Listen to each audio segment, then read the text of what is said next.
lásán lórí ọ̀rọ̀ circumcision ìyẹn ìdọ̀ gígé fún ọmọ ṣé àbáyé nísìn gbogbo wa la mọ̀ wípé World Health Organization TikTok ẹjọ́ bá mi power tap ẹ dákun gbogbo wa la mọ̀ wípé World Health Organization wọ́n ti ní kán má ṣe female genital mutilation mọ́ ṣóyè wa we are live now on YouTube, Facebook and TikTok so àwa tá a bá feel pé bóyá kámẹ́rà yẹn ò bright dáadáa lórí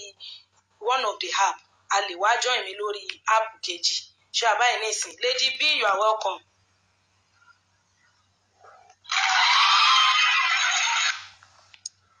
ọmọ Bọ́láńlé Àmọ̀kẹ́ ẹ káàbọ̀ gbogbo wa ni mo rí ẹjọ́ ẹ bá mi pa WhatsApp ẹ bá mi pa WhatsApp ẹ bá mi share Facebook ẹ bá ń like ẹ love lórí ọ̀rọ̀ circumcision lórí ìdọ̀ ó dàbí okó kékeré tó develop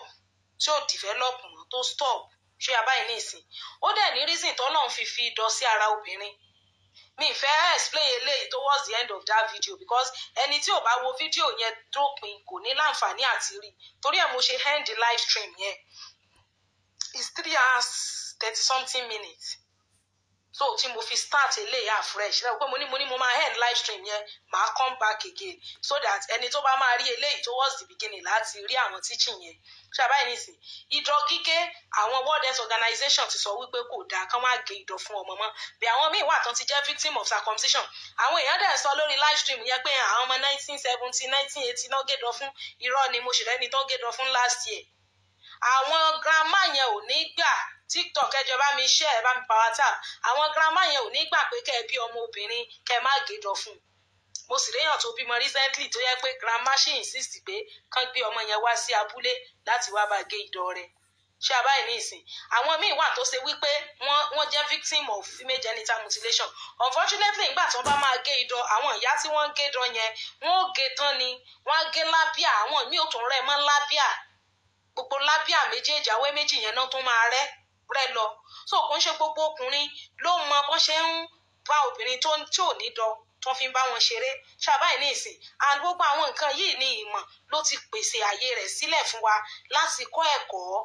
ṣàbáyé ní ìsìn so ẹni tó bá jẹ́ victim of circumcision ó lè fà á kírú obìnrin bẹ́ẹ̀ yẹn má láìkì okó torí ọ̀rọ̀ àwọn pásítọ̀ kan láwọn ìyàwó àwọn ń gbóbò pamọ́ fún wọn òun náà la sọ débẹ̀ táwọn míì ní excuse wípé ẹlòmíì ti wà circumcised ẹ lè expect wípé ẹni tó wà circumcised wọ́n ti gédọ̀ ẹ̀ kó ní the same reaction sí okó pẹ̀lú ẹni tí ò circumcised ṣé àbáyé ní ìsìn so those are the things tí ó ń fa gbogbo àwọn kùdìẹ̀kudiẹ wọ̀nyẹn obìnrin tó ń bá ti gé ìdọ̀ ẹ̀ lọ Ọlọ́run mọ̀ọ́mọ̀ fi ìdọ̀ sí ara obìnrin fún ìgbádùn ìbáṣepọ̀ ni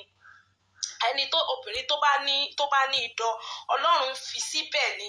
láti fún pé ìgbádùn ṣùgbọ́n àwọn ìyá yẹn bìlífù pé ọmọ tó bá ní ìdọ̀ tán bàbá gé ìdọ̀ ẹ̀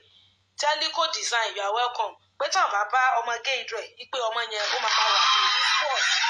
unfortunately it's not true ṣóyè wa bẹ́ẹ̀ yẹn so èèyàn tó bá ti mọ̀ wípé òun ò ní ìdọ̀ tàbí bóyá obìnrin tó òun ń fẹ́ wọ́n ti bá gé ìdọ̀ ẹ̀ àwọn tó bá ní ìdọ̀ wọn ń dó wọn láti wájú ẹ má máa dó wọn láti wájú mọ́ because nǹkan tó máa jẹ́ kán fìlò kó láti wájú òun náà ni wọ́n ti bá wọn gé lọ yẹn which is their ìdọ̀ ṣóyè abáyé ní ìsìn obìnrin tí ò bá ti ní ìdọ̀ ẹ má máa bá wọn sùn láti wájú ṣóyè wa you can go through the rear entry so that by the time tẹ bá máa flip back to the front ẹni yẹn ara rẹ̀ ti máa relax láti receive irú ọkùnrin yẹn ṣé wàá bẹ́ẹ̀ yẹn gbogbo akitiyan láti reach ibi tí ara obìnrin ibi tí G-spot obìnrin wà náà ni which is at the top of the obo ṣé wàá bẹ́ẹ̀ nìsín so tẹ bá ṣe rear entry ara àwọn advantages nǹkan tí rear entry máa ṣe òun náà nìyẹn ó máa fún yín ní orí ọ̀fẹ́ láti tètè reach out to ibi tí G-spot obìnrin wà ó dẹ̀ tún máa fún yín ní orí ọ̀fẹ́ láti jẹ́ kí obìnrin yẹn kó tètè feel the presence ọkùnrin ṣé àbáyé ní ìsìn so àwọn obìnrin tó ń bá ti ní dọ̀ bẹ́ẹ̀ yẹn kò sí bẹ́ẹ̀ bí ìgbà tẹ́ bá ń fìyà jẹ wọ́n ni because wọn ò ní feel anything so studies sọ pé obìnrin tí ò bá ti ní ìdọ̀ bẹ́ẹ̀ yẹn you go through the rear entry so that a lè welcome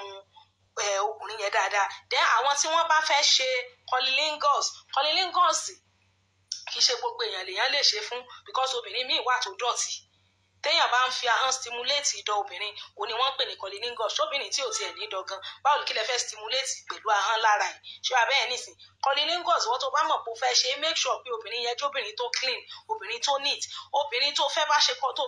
fẹ́ mọ̀ pé ó fẹ́ jẹ òbò ẹ̀ immediately tó bá ti jáde nínú bathroom ló ti máa bẹ̀rẹ̀ cunnilingus ẹ̀ tó fẹ́ ṣe bí obìnrin tó ti fọwọ́ tẹ ara ẹ̀ tí gbogbo ara ẹ̀ ti wet tómi ti wà lára ẹ̀ o lè máa feel uncomfortable you can be feeling uncomfortable because torí gbogbo wetness yẹn ṣé ya báyìí nísìn bí obìnrin tó jẹ́ pé the moment tó wet tán tó jáde lady b you are welcome tó jẹ́ pé the moment tó wet tán tó jáde ó ti bẹ̀rẹ̀ cunnilingus ẹ̀ tó fẹ́ ṣe as much as tí wàá bá fi ṣe severally kó tó di wípé ara obìnrin yẹn máa tutù tó máa bring out omi jáde wàá ti ṣe jìnnà fún bíi 10-15 minutes ṣé ya bẹ́ẹ̀ nísìn bẹ́ẹ̀ cunnilingus ọkùnrin tó bá mọ̀ pé òun tètè máa ń dà tó mọ̀ pé òun tètè máa ejaculate tó bá mọ̀ pé ó fẹ́ ṣe eré ìbẹ̀rẹ̀ rẹ ó fẹ́ ṣe foreplay ẹ wàá shorten time tó fẹ́ fi ṣe foreplay because ìwọ tó ti mọ̀ wípé o ò lè hold erection ẹ máa ń yá òní pẹ́ tó fi máa dà tó bá lọ ń ṣe eré ìbẹ̀rẹ̀ pẹ́ time tí eré ìbẹ̀rẹ̀ fi pẹ́ yẹn kó o tó di wípé wà wọlé sára obìnrin yẹn gan o lè ti dà sára